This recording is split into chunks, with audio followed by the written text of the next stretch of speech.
This is BTV Business Television. Welcome to BTV Business Television. I'm Jessica Katrashak. And I'm Taylor Tone. Jessica, technology continues to dominate the markets, but what's the real connection between tech and resources? Simply put, Taylor, you can't have one without the other. Every breakthrough in technology is built on a foundation of natural resources. Exactly, and this week we're focusing on both. Technology remains the single largest sector in the market, accounting for roughly 25 to 30% of total market capitalization. We have 34 patents, and we've done over 450 scientific articles. I'm excited about all our products. Every one of them is a company maker. Every one of them is a category killer. So about every 20 years, there's a breakthrough in technology for geophysics. Technology runs on minerals, from AI and electric vehicles to cloud computing, renewable energy, and semiconductors. Every major innovation depends on mined minerals, directly linking resource demand to global tech adoption. The reality is there's a lot more gold to find. The New York Times just wrote this morning an article about how hard it is to find de-icing road salt. Our deep dive into the powerful connection between technology and resources is coming up next on BTV Business Television. In a world where time is money, Telescope Innovations is shaping the future by using automation and AI to speed discoveries and revolutionize chemical and pharmaceutical development, saving companies millions of dollars. We use machine learning and artificial intelligence algorithms to push all that data together to understand if the experiment is going to be successful or not, and then suggest additional experiments that are run totally autonomously for any human intervention to run further experiments. That allows us to go from the productivity of conventional lab work today, which allows 4 or 5 experiments a week. By utilizing our technology, we do 100 to 200 experiments a week. And since it typically takes 30,000 experiments to generate one new drug, you just have to do the math. We have a world-class technical team of about 30 people, including the only 2-time Nobel Prize winner in chemistry living today. We have 34 patents, and we've done over 450 scientific articles. They are the engine of our success. But drug development is only one of the markets that has promise for Telescope Innovations. Where we participate very significantly is in the lithium space, providing processes and intellectual property, i.e. licenses, to produce very high quality battery grade lithium. In this case, lithium are very lengthy and expensive. And by utilization of our technology, our licenses and our services, we can very significantly lower the operating costs as well as the production costs to produce this lithium battery material.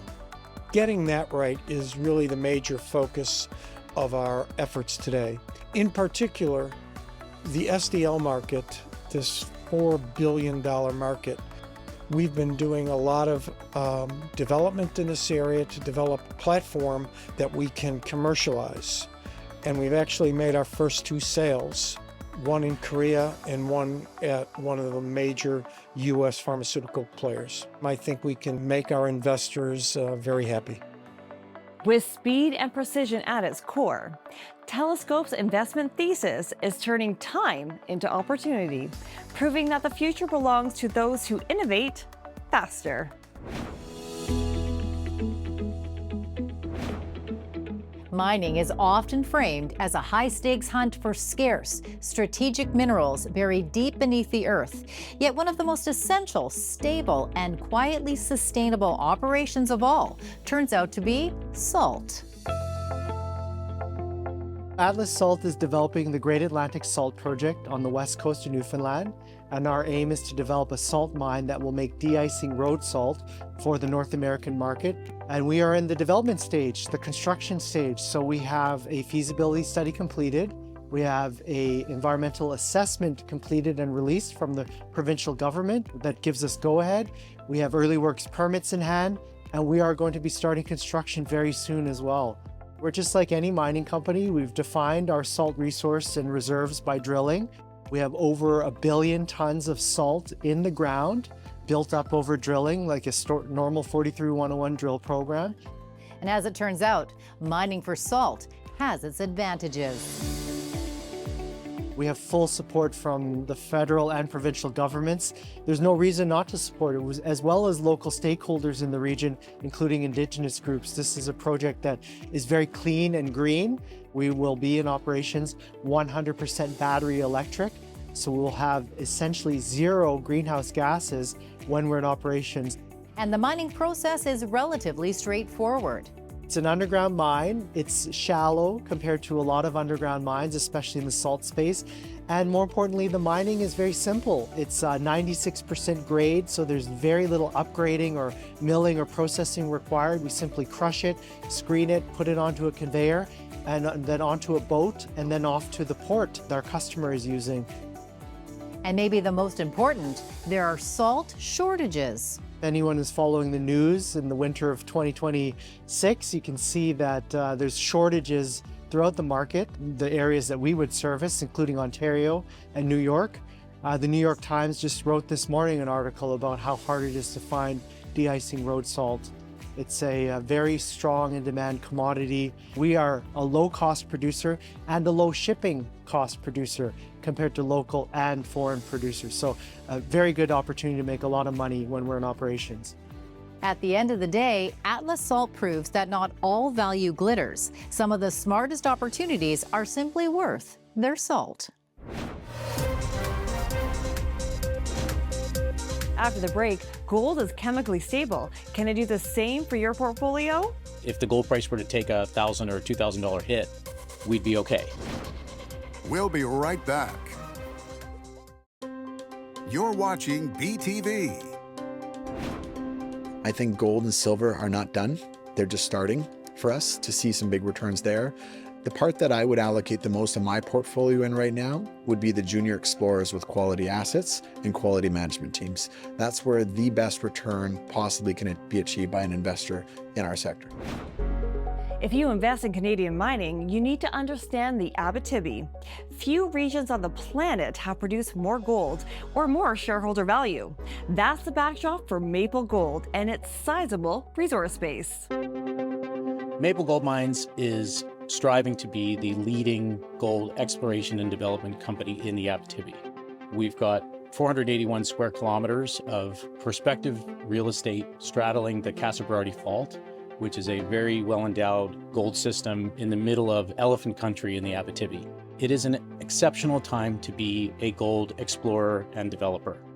With a new standard being reached for gold prices, every major is scrambling to acquire high-quality assets, which is creating an ideal situation for Maple Gold. Every ounce that they pull out of the ground, they have to replace. When we're starting with all of those endowments of established resource, big world-class geology system, large district-scale property, we tick boxes that almost every major is looking for in terms of adding something to their development pipeline that ensures that they're going to have production ahead of them for 40, 50 years. This has an established resource that was done between us and our partner at Agnico in 2022. It's roughly 3 million ounces. There is also a past producing mine complex on our land package, which was Agnico's first producing gold mine. I think we've built the building blocks of a tier 1 exploration and development company, and we're just getting started. Record gold prices are great if they last, but Maple Gold's focus is to be profitable at any gold price. There are a lot of variables in the mining business, mostly the commodity price that we have no control over. So what really gets me excited is building a company that can weather whatever's happening in the gold price.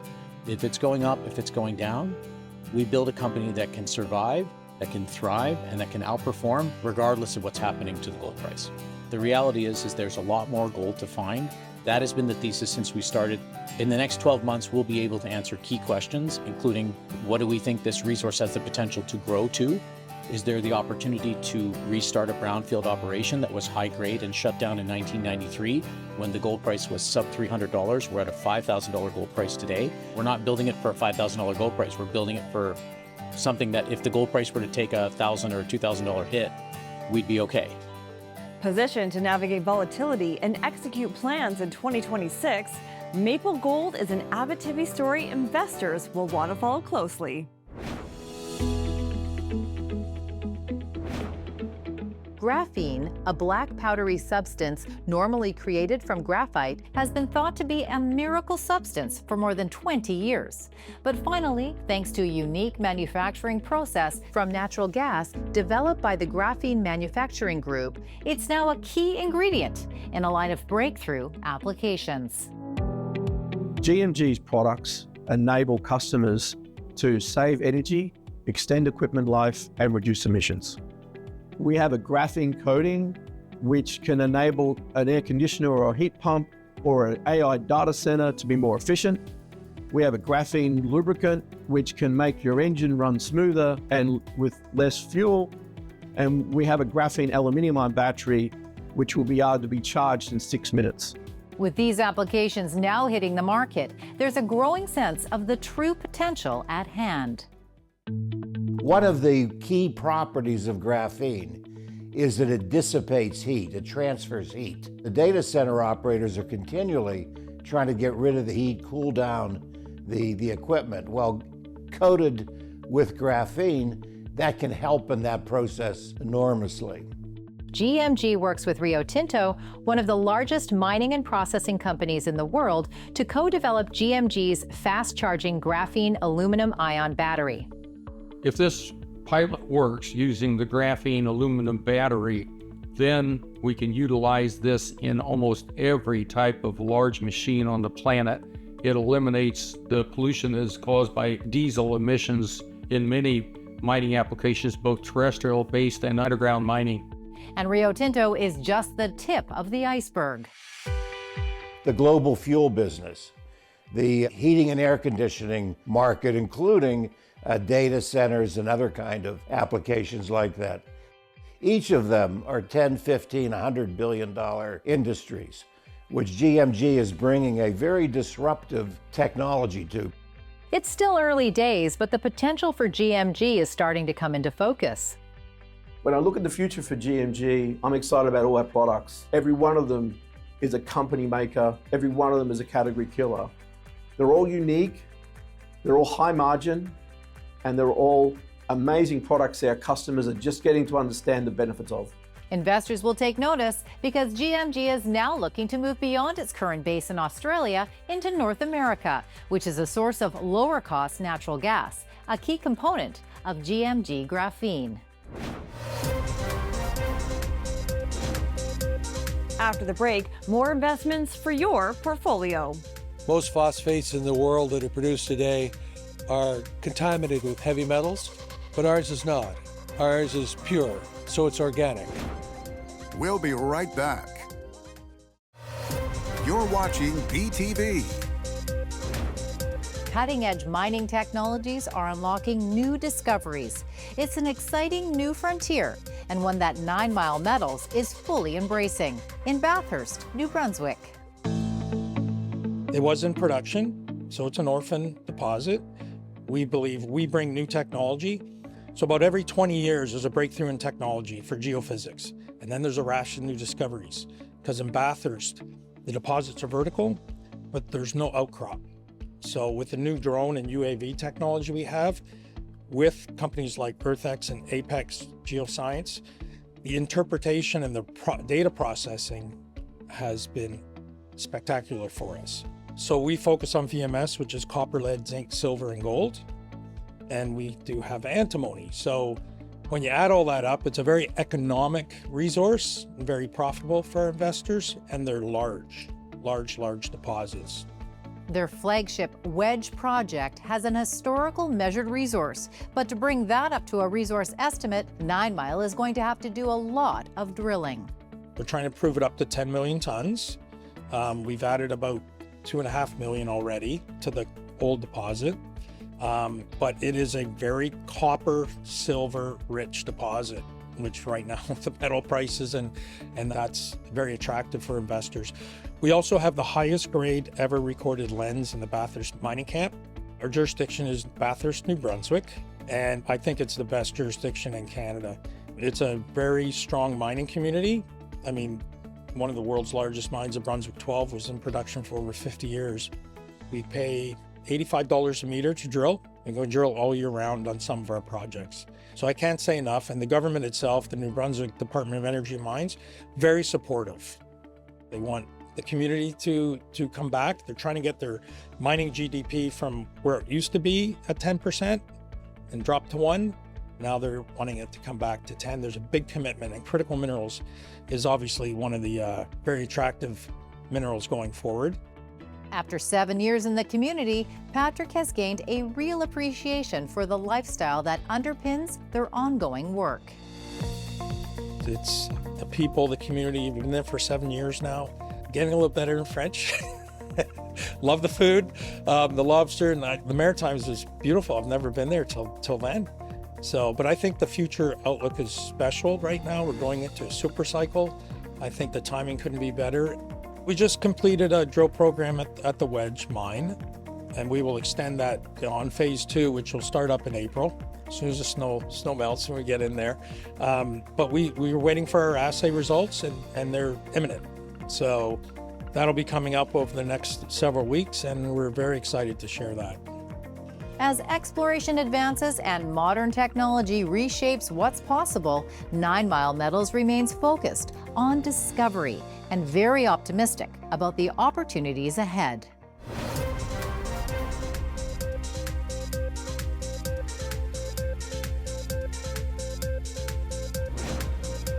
Here's a fact. Most mine phosphate is converted into fertilizers to support crop growth. But not all phosphate is created equal. In a world of organic rock phosphate, one company could potentially emerge as a dominant producer and a major player in a growing $35 billion North American organic food market. We're only focused on phosphate, and it's a unique opportunity. It's organic phosphate. Most phosphates in the world that are produced today are contaminated with heavy metals, cadmium, cesium, thorium, but ours is not. Ours is pure, it's clean, so it's organic. We just grind it up, spread it on your acreage, on your field, and it works with the natural organisms in the field to regenerate your soil, do carbon capture, and nourish the plants. The company's flagship asset is the Murdoch Mountain Phosphate Bed, a 6.6 kilometer long sedimentary unit that continues to expand. Originally, the first work was done on Murdoch Mountain, but it turns out it's part of the Leech Mountain Range. So instead of having a 6 kilometer strike length, we now have 31 kilometers, which would make it the largest organic phosphate deposit in the world. And that will mean exposure to new markets. We're the only junior phosphate company listed in North America that you can buy. We trade on the CSE, NOP, and we just got listed on OTCQB in the US, and we just got approved for depository trust transfer services that allow people to buy and sell the stock in the US, which will open up the whole US market to us. And while the company's market expands, their vision remains sharply focused. Because our objective eventually is to be bought by one of the major phosphate producers now. We're all shareholders, we're all long. Our overhead is $15,000 a month for all of us, is nothing. And we're all in it for the stock and the options we have. That's all. We're in it for the same reason as the shareholder. Potential target markets for the company include California and Arizona, where organic agriculture is expanding.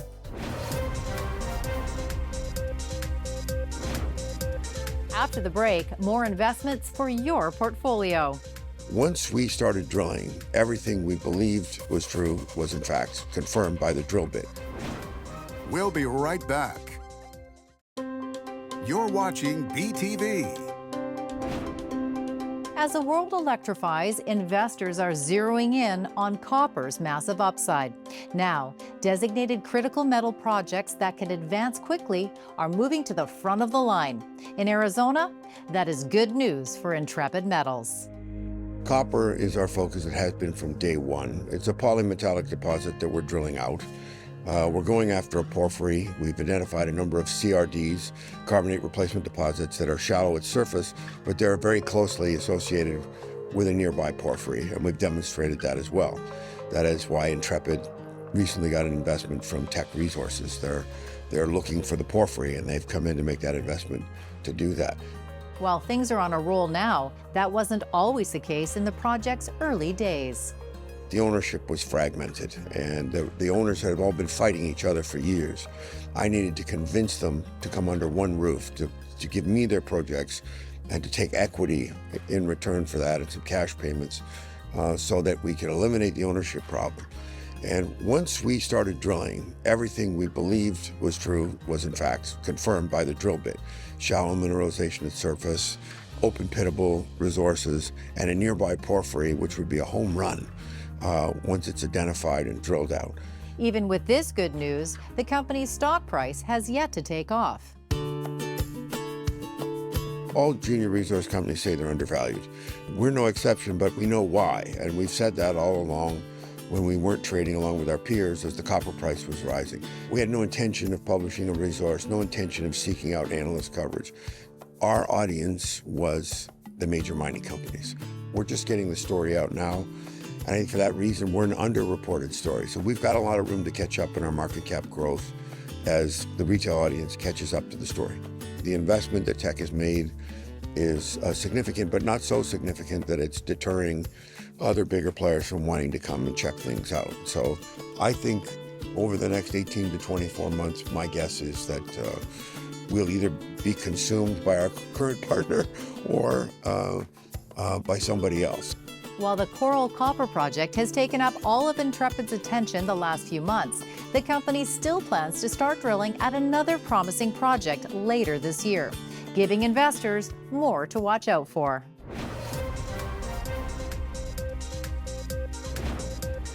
Well, Taylor, natural resources are the backbone of the global technology supply chain, shaping national strategies and increasingly being recognized by countries as critical strategic assets. That's right, Jessica. And technology and resources are inseparable. Every innovation starts at the ground level. Early-stage investments form the foundation of both resource development and the technologies that depend on them, giving investors a huge opportunity. Thanks for joining us today for BTV Business Television. I'm Jessica Kashachak. And I'm Taylor Tone. You can follow us right here at Business Television and be part of a growing community turning insight into action. And until next time, may your portfolio prosper.